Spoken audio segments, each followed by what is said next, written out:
Hey, thanks for tuning in, everybody. I've been inundated with requests to get Kevin back on. We had him on a week or so ago. It is storming up to about 100,000 views in a week. Kevin, absolutely, raising people's awareness of what is going on behind the scenes in the Vatican because they're putting on this front. Pope Francis, he lives modestly. He's against investing in arms companies, etc. While behind the scenes, there's all kinds of diabolical things. And also, we've got the conclave right now. I don't understand what that means. Perhaps Kevin can elaborate. What thanks for coming back, my friend. And what is all this conclave business about? Well, they don't call it a conclave for nothing. It's a show. But before I answer that, I just wanted to remind folks that since our last interview, we've sold over 300 copies of this online, which is phenomenal. And it's thanks to the show and people's interest. So thank you, everyone. It's got all the facts you need to take on this beast in Rome. Conclave, it actually comes from an Indo-European word several thousand years old. And it originally meant a hook or a branch in a road, which is kind of a strange idea. But the deeper meaning is it's a secret place where you meet to make decisions that nobody can know about.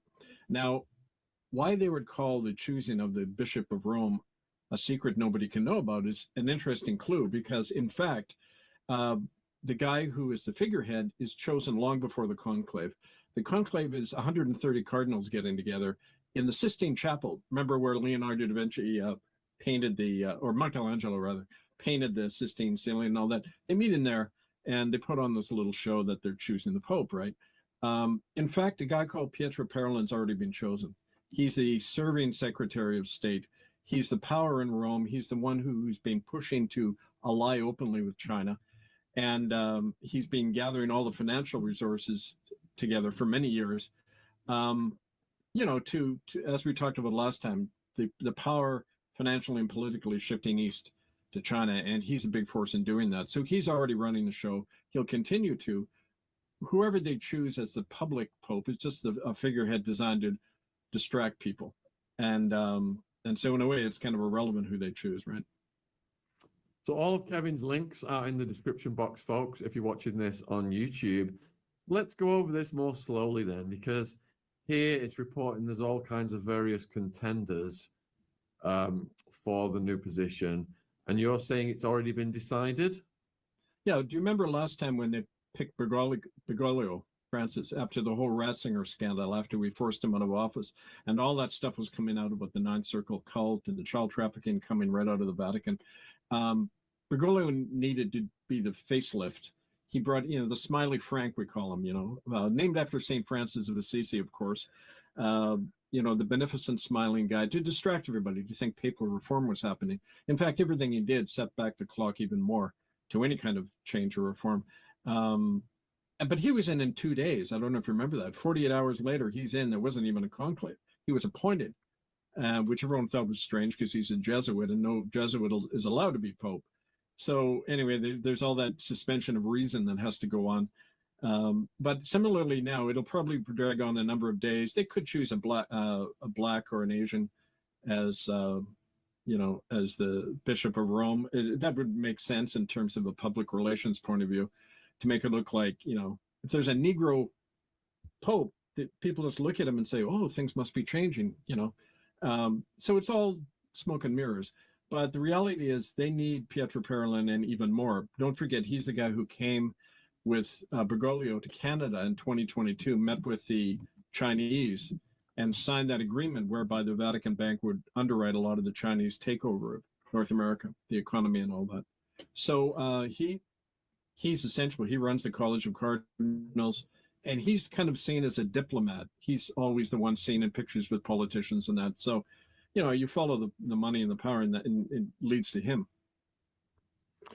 Yeah, I'm just going to get a picture of him up.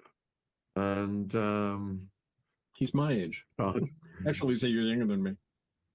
Yeah, that's right. There it is. Let me get this one. So could you just expand a bit more on his backstory then? Do you know about his ascension within the Vatican? He's from the old Italian mob. You know, he was an Italian bishop. He went from being a priest to a bishop very quickly in his 20s, which is unusual. And he situated himself early on to be at the center of the political and diplomatic stuff going on with other countries and that. And what was interesting was, if you remember when we forced Ratzinger out of office, one of the ways it happened was we went to the Spanish government, which had this power to investigate human rights abuses anywhere in the world. They had universal jurisdiction on cases involving genocide. So we went to them. We showed them all our docket of evidence on Bergoglio or on Ratzinger, and they're the ones who wrote to Ratzinger and said he might face arrest when he comes to Spain. 6 days later, he resigns as Pope Benedict. Well, this guy here, Parolin, helped broker that. And in fact, Parolin was working with the Spanish ambassador, a guy called Eduardo de Verruga, to get Bergoglio in. So it was, you know, a power struggle, but it shows the kind of power the guy has, that he was able to arrange that with the Spanish government. And at the same time, he was directing a lot of the work of the Vatican towards China. He made the arrangement with China whereby the government gets to run the church in China, if you can believe it. It's the only country in the world where the government has a body that directs what the Catholic Church should be doing, right? Nowhere else in the world does that happen. The government gets to appoint Catholic bishops and cardinals. So it's kind of like a joint Vatican-Chinese operation going on when it comes to the Catholic Church in China, right? And, you know, so it shows you the guy's political power. Also, do you remember when Bergoglio talked about reforming Vatican finances? Well, that was the cover to start grabbing the wealth of all these independent societies within the church. Like, for example, the Knights of Malta, who are descended from the Knights Templar. You know about the Templars, who were wiped out in the 1300s by the church because they were getting too wealthy. They were a crusading society, a military society, but they opened the first banks in Europe. And so the Vatican decided one day to wipe them out with the help of the King of France. And you know the massacre of all the Knights of Malta, or rather the Knights Templar leaders, who were burned at the stake outside Notre Dame in Paris and that. Well, the same thing is going on with their descendant. The Knights of Malta were dissolved by this guy, Pietro Parolin. It was back in 2017. They wanted to get the wealth. You see, the Knights of Malta had their own independent investments going on all over, like Citibank in America, along with the Jesuits. They were running it. They wanted to consolidate all the finances in order to channel it to Beijing in that direction, into what they call it the BRICS alliance. Most of the economic growth in the world now is happening in the East, in the Indo-Pacific region. That's the engine, the economic powerhouse in the world today. So naturally, the biggest financial power in the world, the Vatican Bank, is going there too. But they need the wealth of all these different societies. And on that grounds, they dissolved the Knights of Malta, took over their finances. And again, he's the guy who arranged it. So, I mean, you know, as if they would not put him in, right? That's really the point, right? So when it comes to these priests getting caught abusing kids, what's his attitude towards that? He follows the party line in the Vatican, as did every other pope. They have to. It's the policy is enunciated in a thing called crimen solicitatis. It's a Latin word meaning the crime of solicitation. And it's reprinted at the back of our book, murderbythedecree.com. Just go to one of the appendices and you'll see it. It was brought in 1929 with the help of the fascist dictator Benito Mussolini, who set up the Vatican Bank. And it said whenever any child is raped by a priest or harmed in any way, no one is to be told. The police are not to be told. That's a criminal conspiracy right there to protect child rapists. And anyone who does is excommunicated. Okay. So in other words, you protect the rapist and silence anyone who wants to tell about it, right? Any honest priest or Catholic gets tossed out of the church if they try to defend children. He's a longstanding supporter of that policy. As a matter of fact, he was, when Bergoglio was waffling a bit and making it seem like he might have questions about that policy, for again, public relations reasons, to make his image look better, This guy came out and denied Bergoglio's remark and reaffirmed the policy of the College of Cardinals, which is that the church washes its own dirty laundry. They have their own, you see, the Vatican has in every country their own legal system set up, ignores the laws of your own country. Priests, as we know from the residential school genocide we proved in Canada, priests can go and kill anyone they want, and they can then get tried in ecclesiastical courts, not the courts of the land. So they're a power unto themselves. They're the most dangerous society in the world because they're answerable to no one but themselves, and they've got billions and billions of dollars of money to buy off any politician or judge they want. So I mean, this is the degree of the threat posed by this kind of guy, right? So how can they reconcile that with supposedly upholding moral values for society if these brutal things are being done to kids and they're not enabling the priests that are the pedophiles to suffer the consequences? They're just furthering even more victims. They don't believe there's anything wrong with raping a child. That's the first thing to understand. In Vatican doctrine, and they say this time and again, the raping of a child is not a crime, it's a sin. And a sin can be forgiven, right? In the first trial in America, it actually summoned, besides the priests who were involved in Philadelphia in massive child trafficking network there in the Catholic Church, William Laney was a Monsignor in Philadelphia, and he made the statement when he was in the court in Philadelphia on trial for aiding and abetting these trafficking of children.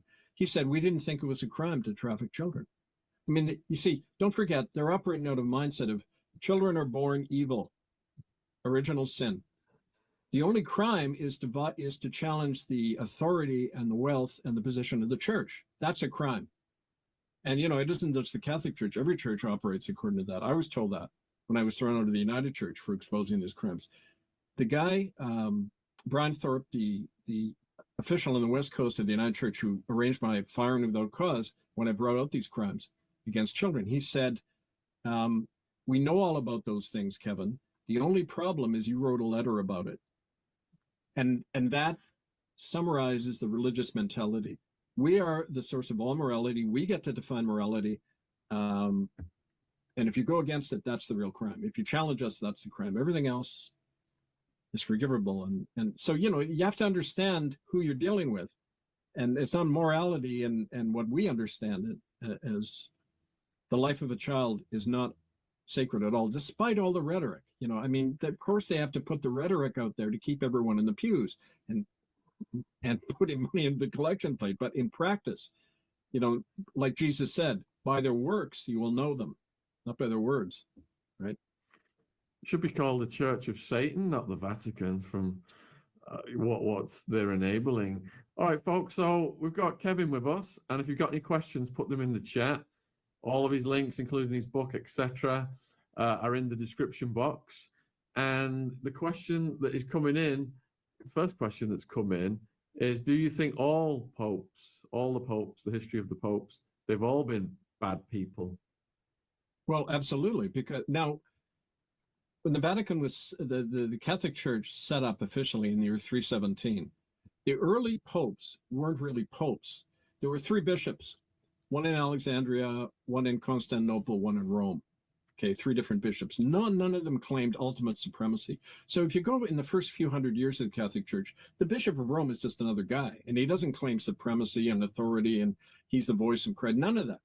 But then, as with the so-called Dark Ages, the Roman Church realized, hey, here's our chance to take over from the Roman Empire. We can be the authority. We can get the whole ball of wax.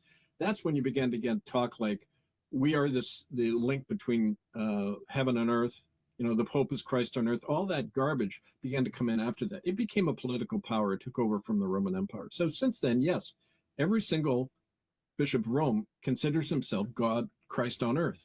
And in my book, I go into that. I have quotes from popes right down the centuries, all saying, we are Christ on earth. The magisterium, that is the authority of the College of Cardinals, is God. And you have to worship us and come to us for salvation. And don't forget, I've got a list of all the papal bulls over the centuries. And in 1302, and I love that word bull, right? It meant, because it is a lot of bull, but bulla, Latin word meaning a stamp. So it means, you know, so-called law or statute passed by the Vatican.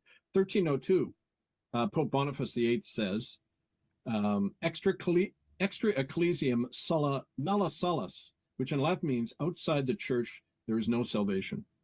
Okay, you're either part of the Catholic Church or you're damned. And if you're damned, we can take your land, we can murder your children, we can work them as slave labor. That's why Pope Francis, the big liberal, applauded Junipero Serra, the Franciscan missionary who worked to death 100,000 natives in California. He said, we're inspired by his zeal because he killed all those unbelievers. See, even liberals in the Catholic Church believe that garbage, that if you're not a Catholic, you don't have the right to exist. And that's what plays out in practice all the time. It's all in murderbydecree.com and all my books. It's all the proof is there, but who wants to really look at that, right? You know, you might upset your Catholic neighbor, right? You might get sued by the local church. I mean, you know, that's the reality of what we're dealing with, right? So, Amy, there is a cardinal from Liverpool. Is there a chance of a British Pope? He supports Liverpool Football Club and hails from the same village I was brought up in. No, I don't. I mean, why would they? Here's the point, though. Why would they even want one of your guys in as the head of this criminal syndicate? I mean, it's like asking, you know, it's very comparable to the mafia. Even there, you know, you saw in mafia movies, the law of omerta, the law of silence. No one is to talk. That's what the criminal policy is. God doesn't like a snitch. You're going to get thrown into hell if you report a child rapist, you know. So there's one law for everyone within their little cult and one law for everybody else. And that's never changed. And it isn't going to change because every cardinal, every pope is sworn to uphold the secrets of the church, including things like the Ninth Circle, where they're expected to participate in its rituals. And I've got more on that, actually. I can talk about one of the cardinals from Quebec, Gerard Lacroix, who we caught. We actually shut down a Ninth Circle ceremony in Montreal in 2014 with the help of local police, one of whom was then killed for it. But as part of that, we found a lot of dirt going on in Canada with these cardinals, which we can get into if you like. Yes, please elaborate.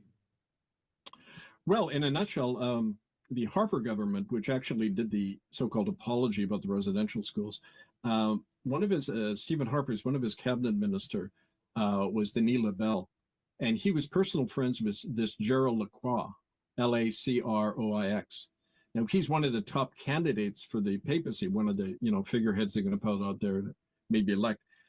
Lacroix is a longtime member of the Ninth Circle in Canada. We found early on in our investigations in the Indian schools in Canada that there were cult ceremonies going on using the children. And this guy was part of it, especially in Quebec, where the Catholic Church has total authority. And this cabinet minister, Denis Lebel, was interestingly linked to Cargill Corporation. It's one of the big food and processing companies in the world, whose CEO and other officers were actually caught in child raping ceremonies. And, you know, there's that corporate link, but he was a good friend of Gerald Lacroix. And when we stopped the ceremony under, took place at the main cathedral in Montreal, Marie Rendemont Cathedral, in the sub-basement area. Lacroix was there, but the police were, you see, the police went in and along with some of our common law court sheriffs began to film it, and then his assistants pulled out their guns and Gerald went out the back door with his armed buddies, like for that contingency, right? And the guy who took part in that, an Ottawa police detective, his name is Cal Gadban, an East Indian man, and he was a decorated police officer. His specialty was human trafficking. He worked with our people.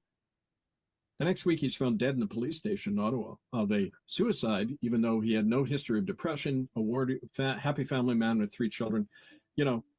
So they cleaned house, you know, they got rid of, and they struck back. But the point is, this Gerald Lacroix is dirty, even by Vatican standards, very dirty. And yet he is politically tied into the whole regime in Canada, the Canadian government. And the thing about Canada is that it has such a long history of these crimes against children and indigenous people, because it's got the nice image. Canadians are nice.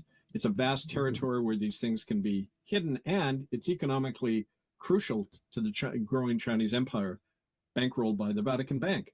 So, there's a chance that Gerald could end up with the papal hat, or somebody equally likable to China. But the point is, this is what we're dealing with when you're talking about these cardinals, right? All right. So the next question that has come in is, let's see. Fred wants to know, is it true you need to pay the church to pass through purgatory? If you believe in purgatory in the first place, papal indulgences, this whole sordid history, right? Originally, an indulgence was do you remember the Crusades?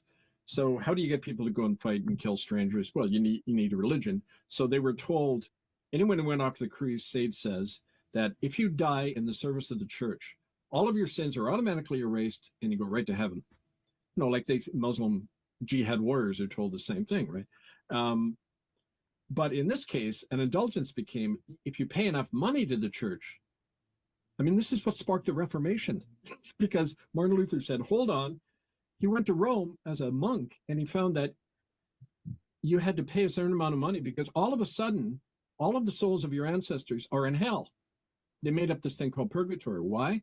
Because the Vatican was bankrupt. It was building all these big cathedrals, and they were in debt to a Dutch banking family called the Fuggers, which I think was kind of an appropriate term, name for a family. But Fuggers owned the debt to the Vatican, and they needed to raise a lot of money quick. And they admitted to this. Historians talk about this openly. So they created the indulgence. Everybody has to buy their ancestors' soul out of heaven. Yeah, I mean, isn't that obvious? You've got to pay God to get, God isn't a loving, beneficent. He needs cash, just like the church does. Anyone stupid enough to believe this, and of course, there's still a lot of people who do that. They think that, and I saw it for myself the one time I went to the Vatican Museum, I had a billboard and it said, papal indulgence, 150 euros. So a special prayer from the top criminal means that whoever you want, their soul is sprung from purgatory, which doesn't even exist, but it still goes on. These deluded millions of people are feeding the biggest financial octopus in the world.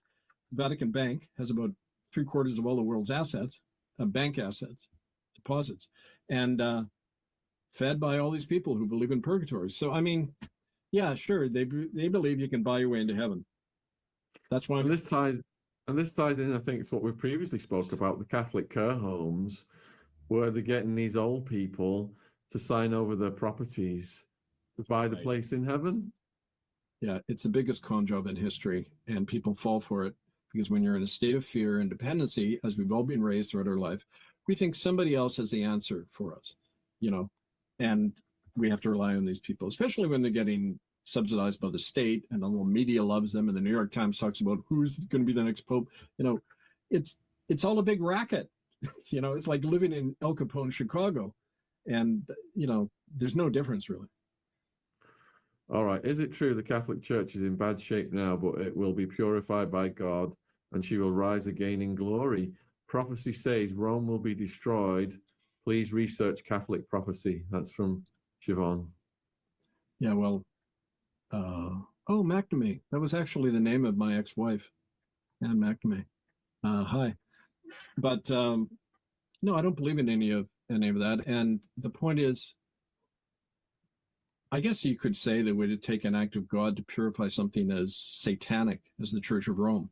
But it doesn't have to be purified, because that, just go to Scripture and it says the kingdom of heaven is within you. Christ said, my kingdom is not of this world. The Church of Rome has nothing to do with Jesus Christ. It has to do with the system set up by the empire, the Roman Empire. And, we have to get out of that thing we've all been brainwashed into since birth, right? Especially people in the church.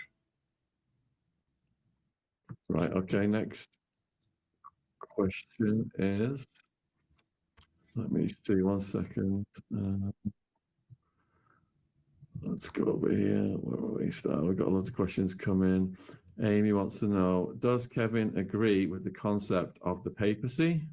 Well, I guess that's obvious that I don't have to repeat everything. Okay. Next one is from Sihan. So, why do mainstream Christians of all denomination call Gnostics evil, whilst others claim that they are the true followers of Christ? This has been twisted since the start. Yeah. Well, a Gnostic, it comes from the word gnosis in Greek, which means knowledge. And it was a wing of the early, I don't want to call it Christianity because it wasn't called Christianity in the first 2 to 3 centuries. You don't even see the appearance of the cross until about 250 AD in archaeological ruins. Okay. So the early Jesus followers, one branch in near Syria, were these Gnostics, and they believed that Jesus didn't come with talking about sin and salvation, but about enlightenment and ignorance. And gnosis acquiring a certain special, Jesus had a secret wisdom that he passed on to a few disciples, 3 actually, Mary, John, and Andrew, I believe, unless I got that wrong. And they were an inner circle. And in the Gospel of Mary Magdalene, which I tried reading in the church on Sundays, and people got very upset, because it wasn't in the accepted canon of the Bible. But in the Gospel of Mary Magdalene, she talks about the secret knowledge that Jesus passed on. And it has nothing to do with damnation, and it's a totally different mindset. Now, naturally, if you're the Church of Rome and you're based on fear and control of people, the last thing you want to have is a group of people who are saying, you don't need the church, it's all within us, it's a matter of achieving that inner enlightenment. It was influenced by Persian and Indian and other influences from the East, but the point is that's why they were all massacred. That's why the Cathars were massacred, and my Protestant ancestors were gone after, because we stood outside the control, the mental and spiritual, political control of the Church of Rome, and that's always a threat to them. So that's why they were taken out. So next question, is it the case that Catholicism started when the Roman government adopted their own version of Christianity after the resurrection of Christ proved they killed the Messiah and Rome had to appease the people? No, I don't think that makes a lot of sense. Because here's the thing. What you're taught in school or in the church is a fabrication. It's not based on anything really in history. It's not even based on anything in scripture or the early church. It comes out of the political and economic needs of the church. And if you want to, the thing about these conversations is that they can get very abstract. And like I said, by their works you know them. I mean, we're talking about not only the massacre of generations of people who are Catholics, and if I go into the details of how these children are ritually killed, and newborn babies thrown into ovens by Catholic priests because they raped a native girl and they had to get rid of the evidence. Eyewitnesses talking about these horrendous crimes. How can anyone not only be part of that, but fund it? Or even have a sense it has anything to do with Jesus Christ and humanity? It doesn't. So, I mean, I always like to root these conversations in reality and real people, and not ideas that kind of float out of nowhere that serve somebody else's interest, right? You know what I'm saying here. Thanks for all the questions, folks. Keep them coming in. And all of the links for Kevin are in the description box.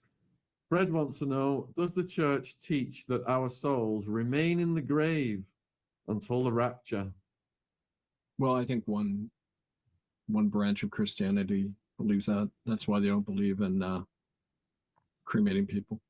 But again, I mean, who knows? Like I used to say to people in church, I mean, physicists tell us that 80% of the universe is unobservable, and it's the same within ourselves.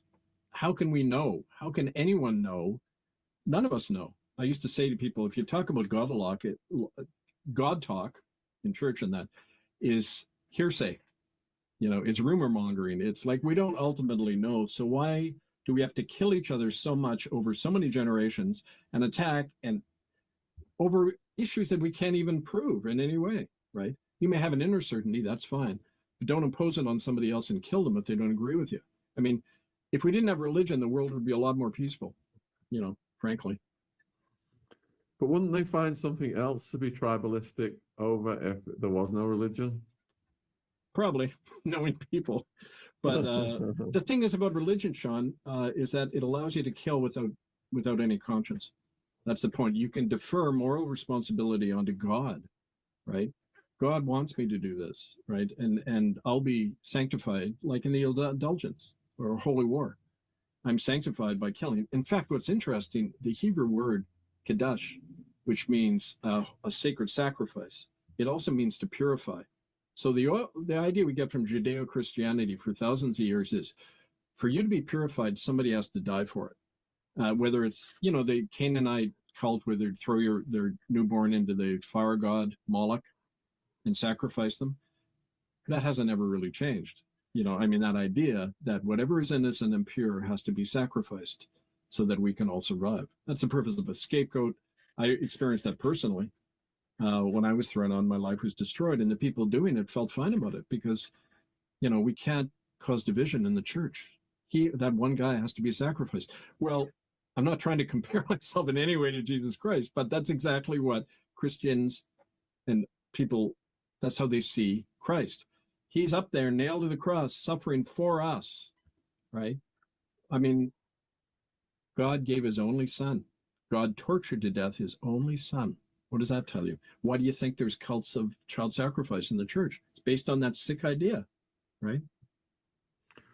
And you're talking about the owl, and you're getting asked for your thoughts on Bohemian Grove. It's all part of, like, all of the above, right? It's all that same. Yeah, it's really weird because these things don't change over thousands of years. They just take different labels. And, again, you have to experience something directly. The old saying in the art of war, you don't know something until you fight it.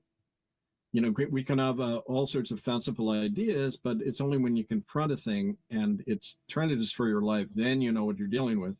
And that's why these books I've written are not based on, surmising or my own private theory. It's based on hard evidence, hard experience of people. And I think that's why they're loved and hated all at the same time, because do we really want to deal with the evil in our own neighborhood, in our own backyard? You can talk about the Palestinians in Gaza all you want, but in your own backyard, will you take on child trafficking and killing? And I do want to mention that before the end of the show about how we're doing that now and the consequences of this latest papal, farce. Fred wants to know, what is the actual unpardonable sin? To who? You mean to the church? The Catholic Church believes the unpardonable sin is to challenge the authority of the papacy. And in the Bible, it says the unpardonable sin is to offend the Holy Spirit. But, take your pick. All right. So Bailey has put, according to papal scriptures, is this not the last pope? What the only scripture is that I know of is the Bible and the various earlier versions, or the papacy doesn't have a scripture. If you mean papal statutes or papal laws, no. So I'm not sure what he's referring to by papal scripture. So Monica, if you could elaborate, expand on that question, please, viewer. Monica wants to know, have you ever been to Poland? Are your books translated for a very Catholic audience? Are you trying to educate ignorant Catholics? Asking seriously. Oh, yeah. We, from early on in our campaign, almost 30 years now, we aimed not only at the Catholic audience, but the Anglicans, the United Church, any of the churches that can be involved in these crimes of genocide. We reach people in the pews all the time and try to reach them. But the problem is you're only reaching a minority, because especially within the Church of Rome, the level of intimidation and brainwashing is extreme, and people are afraid. There is a liberal Catholic element, let's say in a place like America, where 90% of Catholics ignore papal statutes on birth control, for example. There's kind of, and in the Catholic Church in Ireland, a whole group of priests is split off and separated from Rome. You see those currents all over. So yeah, I've worked with Catholic priests who've left the church and have their own congregations now. They've kept some of the cheat sheets, and it's kind of like, life is like that. It evolves, right? And but corporate institutions, and don't forget the Church of Rome was the first corporation in history. Corpus means corpse, a dead body, and people are to surrender their life to this dead body, and it feeds off us. It's energetically vampiric. Religio means to tie people together, not spiritu, which is breath of life, right? And so, yes, we've translated our books into 6 languages now. I think some of our works, not whole books, but articles and films and that we have had done in Polish. And if you do know people who want to help us, absolutely. It's got to be people in the church who say, look, bottom line, you're in a church that has a policy protecting child rapists. If you put money in the collection plate, you're aiding and abetting a criminal, what's called a transnational criminal organization. That's what we talk about in here. We prove how the Vatican, Church of Rome, launders money for the mafia, traffics in arms and human beings, has centuries of blood on its hands. You can't fund that under international law or the law of your country, or you're aiding a crime. And you have nothing to complain about when your neighbor's child gets raped next. So stop funding it, get out of the church, do your own faith thing, but do it on your own. Don't rely on this corporate institution. So if you want to help with that, our email, angelfire101@protonmail.com. Just write me and see all our websites, which Shaun has posted. All in the description box, folks.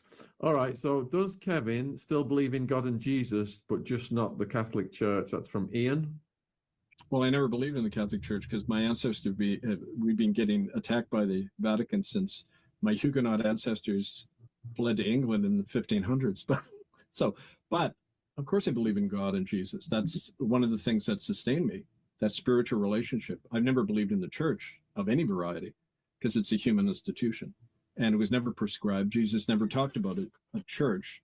The word he used in the Bible when he said, this is Peter, and on my rock I will build his church.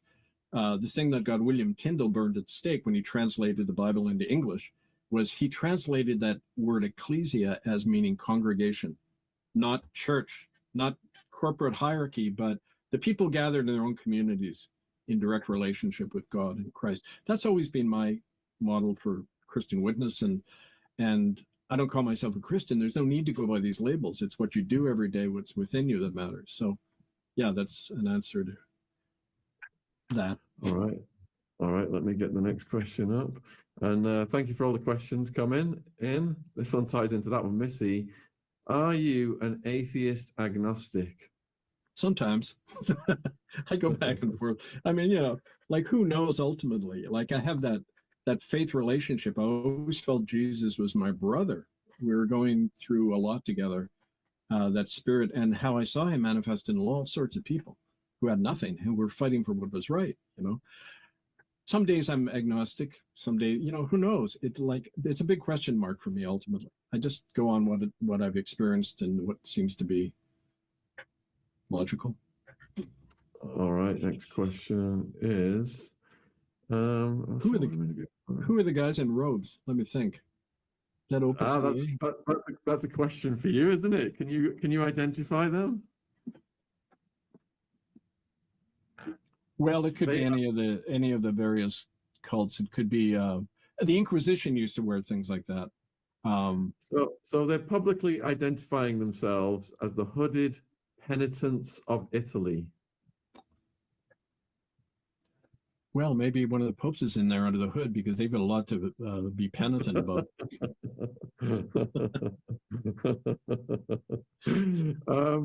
Sian, do you have a recommendation for a reliable book on the real teachings of Christ? There is a plethora of AI-generated nonsense to confuse people. Seriously, I think that's a relationship you have. It's an inner relationship, and there's nothing you can learn externally. It might give you some clues and some directions to explore, but ultimately it's an inner relationship that I think the best description, the thing I always use is the Geneva Bible, which is it's the William Tyndale Bible translated in the 1500s, which translated the Old Testament directly from the Hebrew and the New Testament directly from the Greek. And it has a lot of the more genuine message within the word translation. I gave one example, like ecclesia, meaning assembly or congregation. So I would go to the Geneva Bible in terms of the biblical authenticity. The real teachings of Christ, who knows? I mean, it has been 2,000 years. And, the game of gossip, I don't know if you know that, but when kids sit in a circle and they start with one sentence, and they whisper it into the ear of the person next to them, and then goes around the circle. By the time it reaches the end, it's being totally changed from what the original thing was. That's what teaching is. Every time it's taught by someone to someone else, it changes a bit, it gets reinterpreted. So there's no such thing as a real teaching of Christ. As my indigenous relatives always tell me, truth has many manifestations, and it evolves, it changes like the universe. It's the nature of the universe, change and conflict. And so we can't get into rigid models. Okay, this is the truth. That's what causes war and genocide when you think like that. All right, so next question. How many cults run the world right now? You tell me. I don't know. It depends.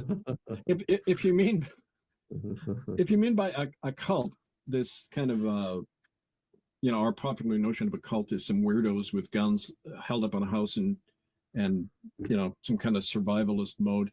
But cultism, for example, belief in the leadership principle, like a Hitler or a Stalin or a Pope, right? That's one of the attributes of a cult. You cannot diverge from the teachings of the great leader.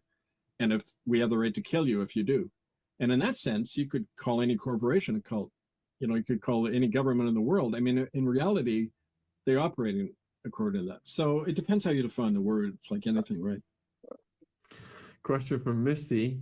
Do you believe the words, when two are gathered in his name, is a worship of Jesus and Christian God? Yeah, I mean, that seems to be one of the more authentic sayings of Christ from the early years, that he said that. Makes sense. I mean, it's been my experience that truth is more readily seen in a group of 2 or 3 or 4 than it is in a church. There's an old saying from Scotland, and it's truth gets lost in a crowd, so does God. And I think that that's very accurate, because when you know truth for yourself, but as soon as you have to communicate it or live it, like on a Sunday worship service, and I know I've had a lot of experience of this, it gets lost in the crowd energy, which is, we want to be happy and don't rock the boat and keep the money coming in, and you're serving the organization, not truth, and truth we find for ourselves. And so, yeah, that's where I come down on that question. Kenneth wants to know, what's Kevin's opinion of Carney, a force for good or another dark-natured entity? Do you mean the new prime minister, the new crime minister of Canada? Yeah. Well, again, he's not the head of state. The governor general is answerable directly to Charlie Boy in London. So he's quite irrelevant. You're part of a dark corporation. Then or let's say there's a dragon comes into the room. It's pointless asking about the individual cells or scales on that dragon. You have to look at the beast as a whole, and this is what we're always trying to do.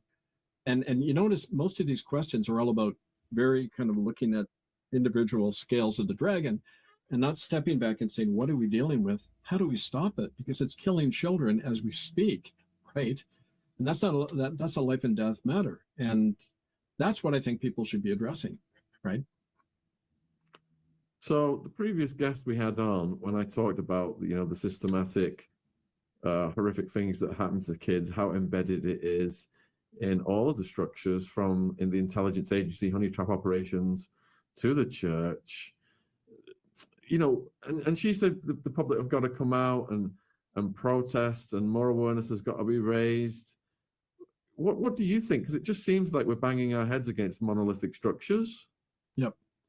That's why, out of our work about genocide and the crimes of the church, it led naturally to this, the Republic of Canada. And what that really is people taking back self-governance. That's, the theme of that book, my latest book, how we take back governance personally, politically, spiritually, sovereignty, right? And you don't rely on the existing structures at all. You create your own. So, for example, to give you a practical example, all across Canada, when all this truth came out over the last 25 years about proving the genocide by the churches and the government, on their own, grassroots Native communities began just walking into mostly Catholic churches, because they ran most of these death camps in Canada, and the Native children, and just telling the priest to get out. We have the right under law to seize church property now as reparations for all the crimes of genocide over the centuries. These churches, including especially the Catholic Church, have been criminally convicted of genocide and crimes against humanity. Therefore, under law, they don't have the right to their assets and property anymore. Their top officers and clergy can be arrested because they're involved in an ongoing criminal conspiracy to protect child rapists, like I mentioned before in the Vatican policy, crimen. So don't wait. I've been at these church reclamations. It's great. They just go in, they take over the church building, they open it up as a daycare. When the Mounties show up, we go talk to them, say, this is totally lawful what they're doing. If you protect these churches, you're aiding and abetting criminal bodies that traffic children. Police, they always back off. We've never been arrested, never confronted. In fact, I then say to the cop, look, swear your oath of allegiance to the people in the Republic, not to King Charles in London, right? And some of them have joined. This is the exciting thing when you're doing something on the ground that's new. You're not waiting for the politicians. You're not waiting. It's so discouraging, and it's meant to be discouraging for you. It's meant to drain you of your hope and energy. Vampirism, like I said. Take it back in every way, but first here, right? But when you get momentum of anything like that, don't they just send the Stasi in? Like here in the UK, we've got Stasi Starmer arresting 30 people a day for Facebook posts under the Online Safety Act. Now, if you cause anxiety in a Facebook post and someone complains, you go to prison. I know. It happened to my friend Owen Lucas in Wales. 6 weeks in prison because he posted something they didn't like on Facebook. No charges, nothing. So don't forget, they take individuals and target them to scare people. See, look what they're going to do to you, right? That's why the church spent $250,000 tossing me out in a public defrocking trial, right? But here's the thing. You're like the mammals in the time of the dinosaurs before the meteor hits. We're just living inconspicuously underground. And they survived. The dinosaurs didn't. That's the situation we're in. We got to survive. We got to create our own network, Shaun, right off the internet, based on the land, hopefully. Get the kids out of the cities, get them back into right relationships. That's where our power lies. And it's harder for them to penetrate, right? In the city, it's a problem because it's so controlled. But that's why people got to get out of these cities, especially before 2030. And so, in a practical sense, the more people who do that, the less power they have. They can't stamp out 1,000 brush fires. And so, that's been our experience. I'm still walking around. So are a lot of people who are working in this common law republic that's now all over the world. It's in 9 countries where we're doing this, right? Including England. Yeah, but you're only just walking around. As many of my viewers know, you've had multiple attempts on your life. Yeah, well, that's true. But that's a sign of weakness.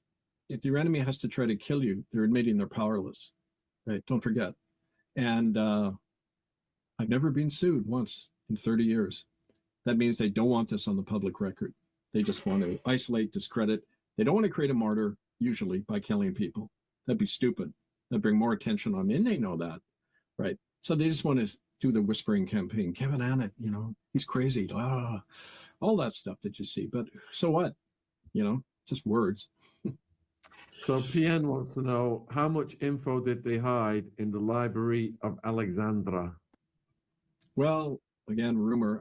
There was references that there was stuff in the Library of Alexandria referring to Atlantis. It depends who you read. We can't know. It was a disaster. It had, there was a movie made on that with Rachel Weisz. Do you remember? She was, anyway, it was about the Library of Alexandria. Hypatia, she was a scholar who was massacred by Christians because they didn't think a woman should be a scholar. I forget what it's called, but it's got Rachel Weisz in it. Tells you about the destruction of the Library of Alexandria. Kevin, do you read Gary Wayne's books? No, I don't think I know who that is. PN, could there be a class of raptor humanoids living underground now? Maybe there are. I don't know. It's like, what are chemtrails? Like, who knows? But what I do know is you don't have to be a reptile to be a beast. Like when you're talking the royal family, whatever. That's our dark side of us. Any of us are capable of doing anything, and history proves that.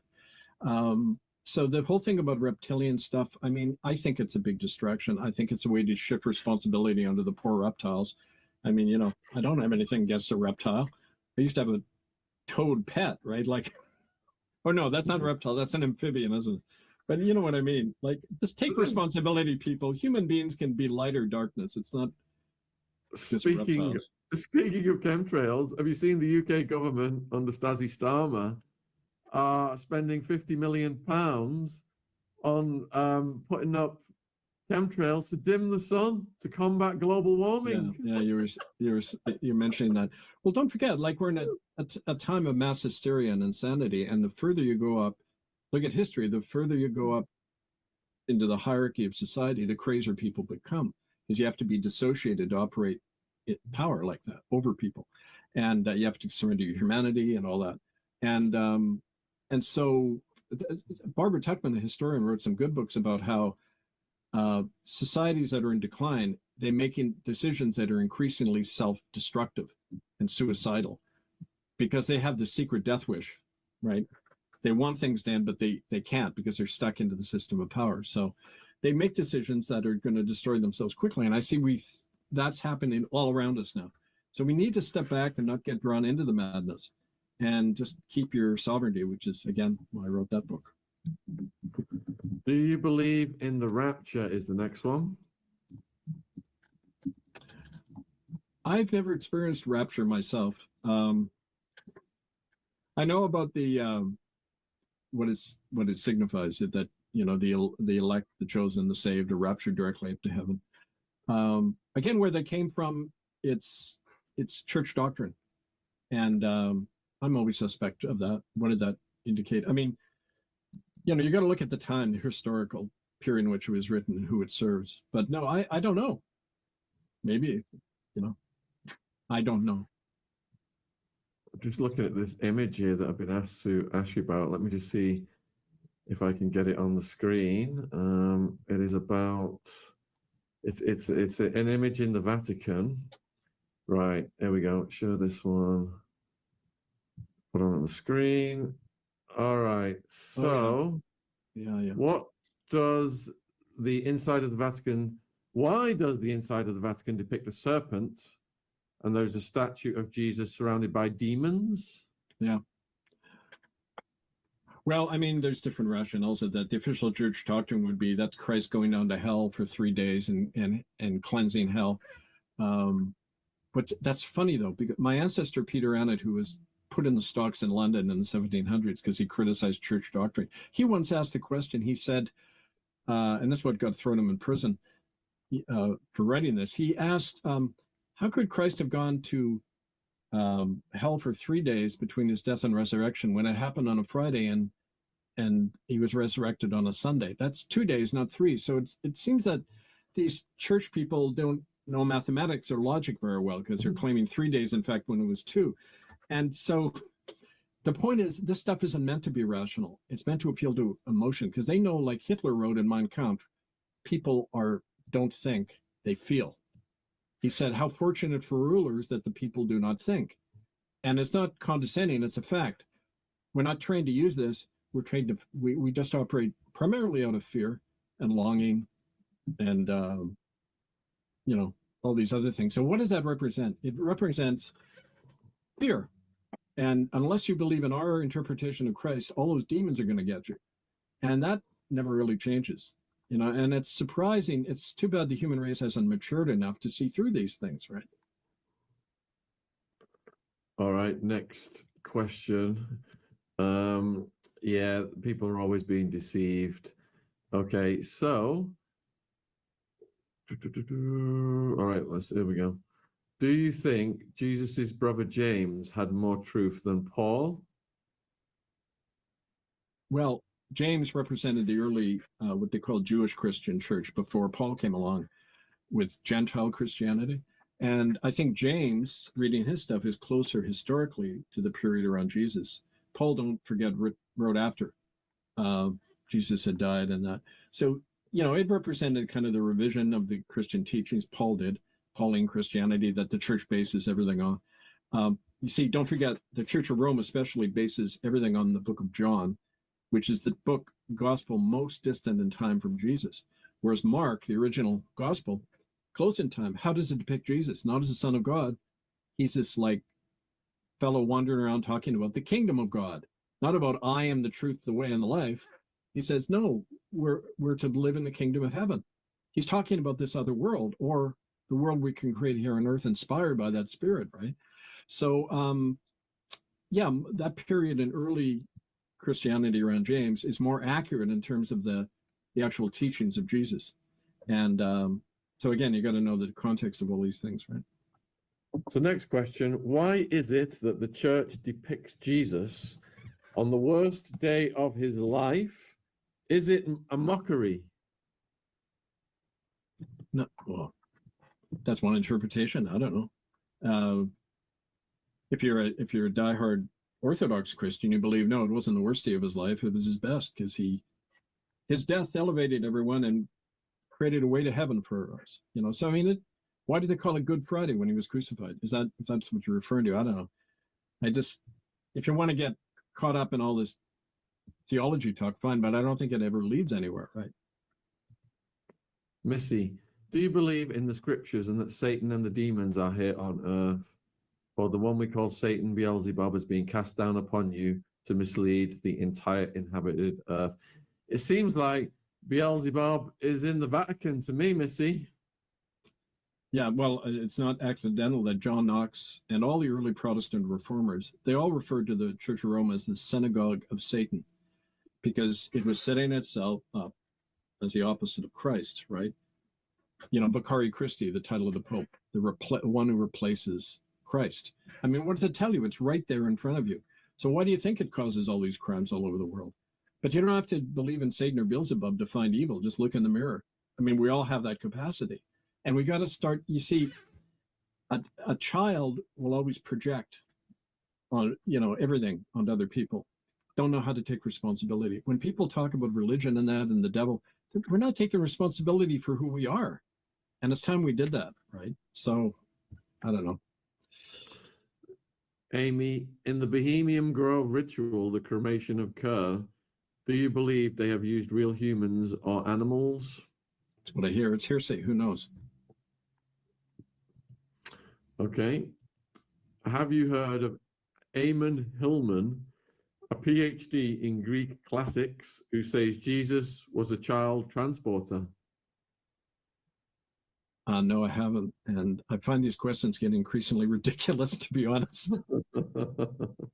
Okay, let me try and I'll filter. Any chance of a sequel to Unrepentant? Yes. As a matter of fact, we're working on it.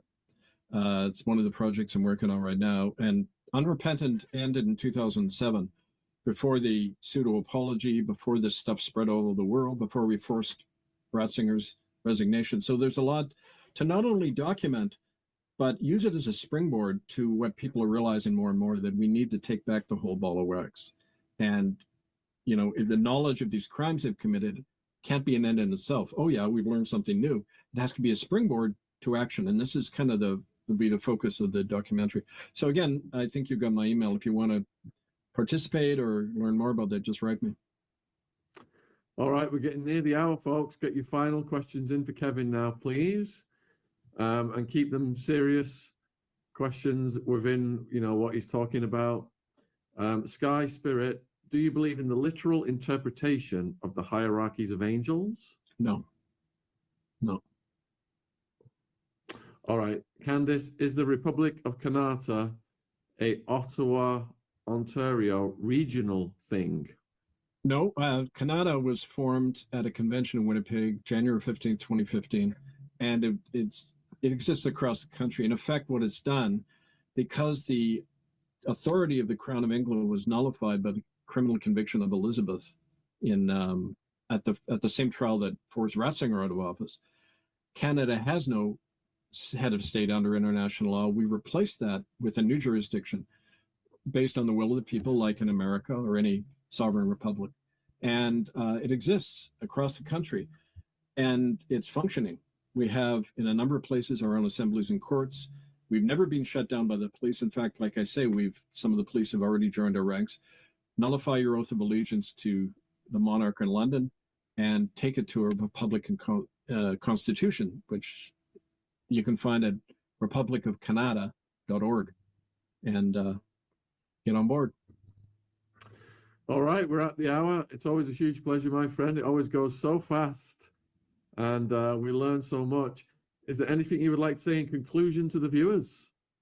Well, like I say, as we started, when Parolin gets into power, whether or not he's wearing the papal hat or not, he's the power, as is the link to China. So what that means on the ground in a place like Canada is a lot of bad things, because the situation is getting extremely bad. And I'm sorry we didn't have the chance to go into this, like these real things happening on the ground. But people are disappearing at an even a lot more alarming rate. Whole native families going missing, because China and Canada are working together to clear out the whole northern area in Alberta and British Columbia to get the liquid natural gas and the oil for China. So we're documenting. When the person mentioned the sequel to Unrepentant, that's one of the things we're documenting, how these crimes are happening now as we speak.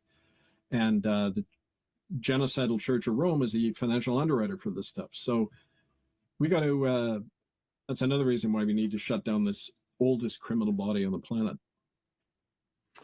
All right, huge thank you for coming on as usual. I'm sure there's going to be lots more developments in the Vatican. And you have a great rest of your day, my friend. Take care. Thanks to everybody. All right, cheers. Thanks, Kevin. Bye.